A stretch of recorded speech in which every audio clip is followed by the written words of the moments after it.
ఏమంటివి ఇల్లెనన్ గాడు నిప్పు. ఓ ఏంది నా మేనలుడు తంతున్నాడు? నువ్వెన్నే పెళ్లి చేసుకుని వాడికో పెళ్ళాన్ని కానీ పోతే బయటకు వచ్చినాక నిన్ను చంపుతాడు. ఇప్పుడు ఆడి కోసం అమ్మాయిలను కలపడమంటావా ఏంది? ఏమంటివి జాతి నెపమున సూత సుతుల కింద నిలువ అర్హత లేదంటువా? ఎంత మాట చూసించాలే. నేను తప్పిపోయి రాలేదు మచ్చా, మీ అందరినీ వెతుకుంటూ వచ్చి. ఏంద్రాలే నేను నాతో ఆడి గెలిచేద్దామనే. నీతో గెలిచేదానికి లెనినేంటికి, నేను చాలు.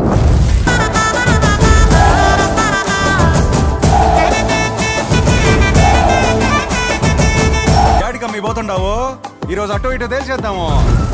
అమ్మిలందరూ తట్టుకోండి. ఇంతకీ నేను డైలాగులు ఎట్ట చెప్పినాను? ఎన్టీఆర్ అంత గొప్ప కాకపోయినా నువ్వు బానే చెప్పినావులే. మనోడు వస్తున్నాడు.